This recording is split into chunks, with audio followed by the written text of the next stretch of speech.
I'm Hari Srinivasan for CNETnews.com. The computer and gaming world is anxiously waiting for the new video game console Xbox to pound its way into stores later this year. More demos of Microsoft's new console game are underway this morning at Toy Fair 2001. That's kicking off in New York right now. The recently unveiled Xbox is expected to be a hot seller, but consumers are wondering how long they're going to have to wait to see it.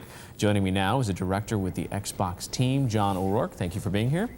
Thank you. Now, have you settled on a release date yet for the system? The Xbox is going to be coming to North America and Japan in the fall of this year, and then immediately closely following in Europe in the first quarter of 2002. So it should be around under the Christmas tree for a lot of folks, I suppose. Absolutely. It's going to be very hot this Christmas. Now, we've heard reports that a lot of the Xbox developers have just received the sort of development kits for the system this past month. With the launch set for the fall, do you think you're cutting it pretty close here? Actually, game developers around the world have had the Xbox development kits in their hands for quite a long time. Matter of fact, we actually have games that we were demonstrating back in January that are of games that will be shipping in the launch in the fall of 2001. So there's a lot of work already underway to develop amazing games when Xbox launches. Okay, how many games are we talking about available at the launch?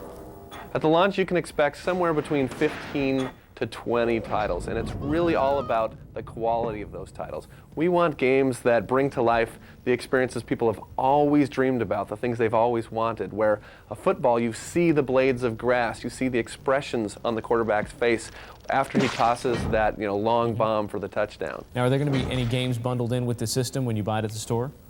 We haven't disclosed any particular marketing ideas or what may happen at a particular retail. The thing we're really focusing on is bringing the games to life and working with our retail partners, many of who are here at Toy Fair, to make sure when we launch in the fall of 2001, we don't run into some of those challenges that have existed in the past. Okay, now Microsoft isn't traditionally an e-tailer of hardware goods, but could I possibly see this on the website this fall? Could you be selling it or competing against those retailers? No, we very much view retail success as the key to success with Xbox. So as such, we plan to be where our retail partners sell video games and where gamers around the world go to get those games. So retailers are hugely important to the success of Xbox, which is why we're here in New York talking to so many of them. Now, have you set a price point yet?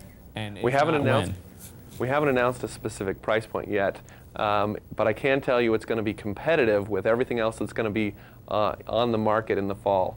Now, we're going to be able to see Sega games on the Xbox?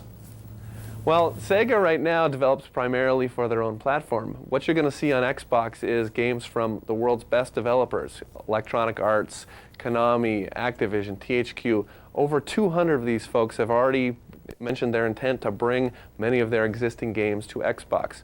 Now, if Sega decides that, hey, their games may look fantastic on Xbox, we'd certainly be excited about that. Okay, and I guess what sort of a timeline are we going to see as the marketing of the Xbox increases? At what point are we going to know what's inside or how much it costs and so forth? As we get closer and closer to this and we've worked it through with our retail partners, we'll have more and more announcements that come. Right now what we're doing is spending a lot of time building buzz and excitement among not only the game developers but the people that are really the enthusiasts about games. And as we get closer to E3 in May, taking place in Los Angeles, you can expect that there's going to be a lot of exciting news coming out at that time. Okay, today, anything specific or anything special that you're showing off at Toy Fair? What we're actually showing some people is the real games that I had mentioned earlier. Okay. Games that are 3D realistic, that actually sort of take the tools and the quality that you see in film and television and bring those to life actually within a video game, making it not only fun but actually entertaining as well. John O'Rourke, thanks for joining us.